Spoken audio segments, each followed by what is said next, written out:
T V میں مجاہد ولی آپ کو خوش آمدید کہتا ہے۔ اور 48 گھنٹے تو خیر اسکرینوں پر، لیکن کئی مہینوں سے جو ایک ہیجان انگیز صورتحال تھی قومی اسمبلی میں، سینٹ میں، اس سے باہر حکمراں طبقے میں، اپوزیشن میں، اس کا بالآخر خاتمہ آج ہوا کہ 27ویں آئینی ترمیم دو تہائی اکثریت سے کل سینٹ سے اور آج قومی اسمبلی سے بھی پاس ہو گئی۔ جتنی بھی 59 شقیں تھیں وہ منٹوں سیکنڈوں میں پاس ہوتی رہیں۔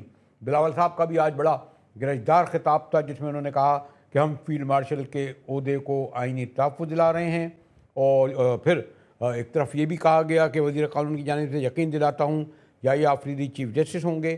لیکن ابھی خبر آئی ہے کہ جسٹس امین الدین جو ہیں وہ آئینی عدالت کے چیف کی حیثیت سے حلف اٹھانے جا رہے ہیں صدر کے پاس۔ ہمارے ساتھ جسٹس شائق عثمانی صاحب ہیں۔ جزا چیزیں آ گئی ہیں، لیکن ابھی بھی ابہام ہے۔ ایک طرف وزیر قانون یہ ہیں کہ یقین دلاتا ہوں یحییٰ آفریدی چیف جسٹس ہوں گے۔ اب یہ جو جسٹس امین الدین حلف اٹھا رہے ہیں صدر سے آئینی عدالت کے سربراہ کی حیثیت سے، تو کیا 2 جج چیف جسٹس ہوں گے؟ جی آپ مجھ سے پوچھ رہے ہیں؟ جی دیکھیے، یہی ایک چیز ہے جو کہ میرے خیال میں جو امینڈمنٹس آئی ہیں، جس میں کہ لوگوں کو بہت سے شبہات ہیں اور بہت فکر بھی ہے کہ کیا ہوگا۔ کیونکہ اگر آپ 2 کورٹس رکھیں گے، کنٹینڈنگ کورٹس، جن کو پوری حقوق حاصل ہوں گے کہ وہ کوئی بھی ججمنٹ دے سکتے ہیں، تو اس سے کانفلکٹ آپس میں ہونا لازمی ہے۔ اس وجہ سے ضرورت اس بات کی تھی جو پہلے تھا کہ آپ ایک کانسٹیٹیوشن بینچ بنا دیں، جو بنائی تھی آپ نے، لیکن آپ نے کورٹ جو بنا دی ہے، اس سے آپ یقیناً 2 کورٹ بن گئی۔ ایک جو سپریم کورٹ جس کو آپ کہہ رہے ہیں کہ چیف جسٹس ہوں گے اس کے اندر، لیکن وہ ایک قسم کی صرف ایک اپیلیٹ کورٹ ہوگی، اپیل کورٹ ہوگی، جس میں باقی جتنے مقدمے ہیں ان کے سامنے جائیں گے۔ لیکن جو اس قسم کے لڑائی جھگڑے والے جو ہیں کانسٹیٹیوشن کے میٹرز جو ہیں اور چیلنجز جو ہوں گی کانسٹیٹیوشن امینڈمنٹس وغیرہ اور دوسری چیزیں، وہ جائیں گی کانسٹیٹیوشن کورٹ کے پاس۔ تو وہ کچھ کہے گا، سپریم کورٹ کچھ کہے گی، تو اس میں یقیناً پرابلم ہوں گے، اور اس کی وجہ سے میرے خیال میں اس پہ کچھ سوچنا چاہیے تھا۔ اب صرف ایک ازالہ ہو سکتا ہے اس کا، یہ کہ بیٹھ کر کے جو رولز بنائے جائیں ان کے آپریشن کے، وہ ایسے ہوں کہ اس میں جو لوگوں کو شبہات ہیں ان کو کس طریقے سے۔ دیکھو جسٹس صاحب، ابھی یہ پاس نہیں ہوئی تھی۔ آپ نے دیکھا ہوگا کہ جسٹس اطہر اللہ نے، جسٹس منصور شاہ نے خط لکھے ہیں، اور اس سے پہلے باقاعدہ ووٹنگ ہو رہی ہے، جج ایک دوسرے کے خلاف ووٹ کر رہے ہیں، اور جو ایگزیکٹو کی بالادستی ہوئی ہے اس پوری جو کمیشن بنے گا اور آئندہ فیصلے ہوں گے، وہ تو انہوں نے طے کر دیا ہے۔ میرے خیال میں کہ سپریم عدالت جو جسٹس امین الدینی کی ہوگی، عمر بھی ان کی 68 کر دی گئی ہے، تو واضح ہو گیا نا، ورنہ تو لاتے کیوں ان کو؟ نہیں، یہ تو بعد میں فیصلہ ہوگا نا، ابھی تو امینڈمنٹ پاس ہوئی ہے۔ اب جو اس کے رولز بنیں گے ان کورٹس کے آپریشن کے، اس میں دیکھنا پڑے گا کہ کس قسم کے رولز بناتے ہیں۔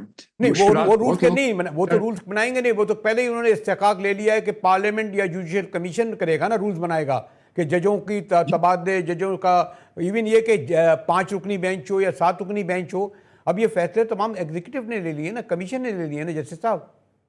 نہیں، دیکھیے، ایگزیکٹو تو ہمیشہ ایگزیکٹو کا کام ہوتا ہے امینڈمنٹ لے کے آنا، سب کچھ کرنا، لیکن اس کو ایکچولی آپریشن کس طریقے سے ہوگا یہ تو سپریم کورٹ، لیکن یہ صرف یہ پرابلمس اس میں یقیناً ہوں گے۔ اس کو سالو کرنے کا صرف ایک ہی طریقہ ہے کہ بیٹھ کر کے رولز ایسے بنائے جائیں کہ اس میں کچھ ازالہ ہو سکے۔ لیکن یہ چیز جو آپ کو ہمیشہ تنگ کرے گی، اور اس کی کوئی خاص ضرورت نہیں تھی جو کہ انہوں نے کر دی، لیکن ٹھیک ہے، اس کا ایک فائدہ بھی ہوا ہے کہ اس سے جو اس قسم کے کیسز جو چیلنجز ہوتے تھے آئین میں، اس کے لیے الگ کورٹ بیٹھتی تھی، کئی دن گزر جاتے تھے، وہ معاملہ ختم ہو جائے گا۔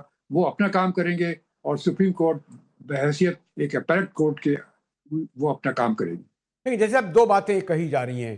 ایک تو خیر ایک بات اس طرف یہ کہا جا رہی ہے کہ جب 18ویں ترمیم آپ نے پاس کی تھی تو 9 ماہ تک اس پر بحث ہوتی رہی، اور 25 ٹاپ موسٹ جو تھے وہ لوگ تھے جس پہ رضا ربانی صاحب کریڈٹ دیتے کہ ہم نے 28 دن میں، آخر یہ 26ویں اور 27ویں ترمیم انہیں پاس کرنی تھی۔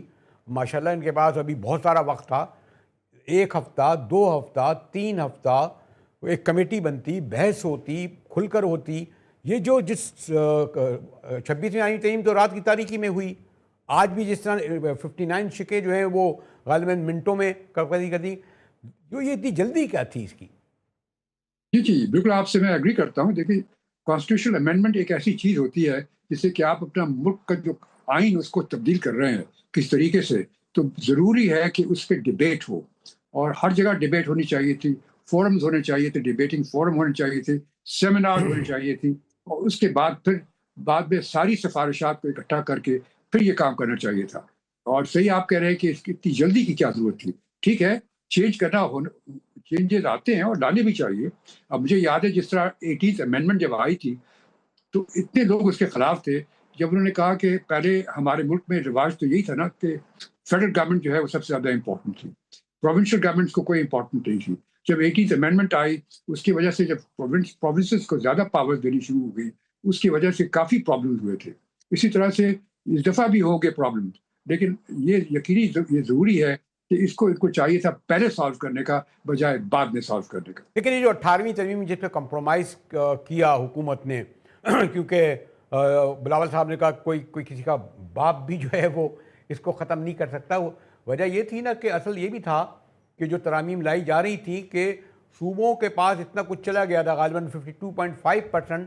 وفاق کہتا تھا ہمارے پاس تو کچھ ہے ہی نہیں فوج کے پاس. اور پھر یہ بھی ہے کہ اگر میں اپنے محترم رضا ربانی صاحب سے بھی ایک بار میں نے پوچھا تھا کہ 11 یا 14 سال ہو گئے اس پاس کیے ہوئے، یہ بتائیے کہ آپ کے پاس ایجوکیشن یا ہیلتھ تھی تو آپ نے ان 18 سالوں میں 18ویں ترمیم کے تحت جو وسائل لیے تو 1.5 کروڑ بچہ تو اسکول ہی نہیں جا رہا آپ کا سندھ میں. بات یہ کہ اس کے یعنی ہم تو یہ کہتے ہیں نا کہ آئینی ترمیم لوگوں کی بینیفیشریز کے لیے ہونے چاہیے. کیا لوگوں کو انصاف ملا، تعلیم ملی؟ وہ تو نہیں ملا نا. نہیں دیکھیے، یہ جو انہوں نے ہیلتھ جو ہے وہ فیڈرل گورنمنٹ کے کنٹرول میں ڈال دی اور ایجوکیشن میں ڈال دی، یہ میرے خیال میں ایک صحیح فیصلہ ہے، کیونکہ پروونسز اس کے ساتھ ڈیل نہیں کر سکتے تھے.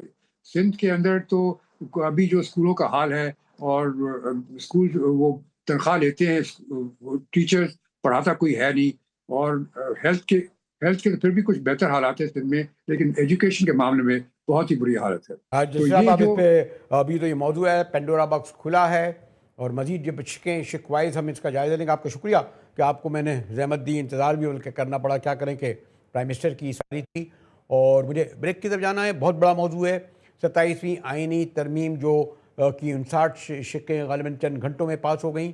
تفصیلی بحث کریں گے لیکن ابھی تو بریک کی طرف چلتے ہیں.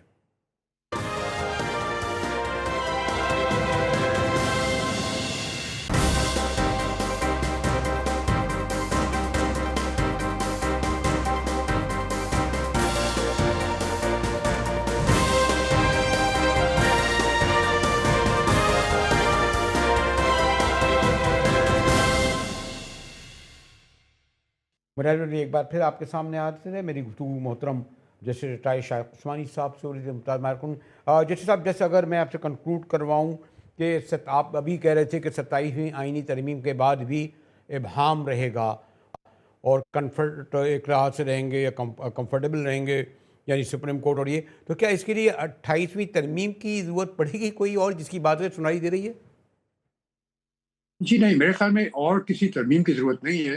کافی ترمیمیں ہو چکی ہیں، اور جو 27ویں ترمیم میں جو نئی چیزیں لے کے آئے ہیں اس کے لیے ان کے رولز صحیح بنانے پڑیں گے، اور اس کے لیے بہت محنت کرنی پڑتی ہے. رولز بنانا آئین بنانے سے زیادہ مشکل ہوتا ہے.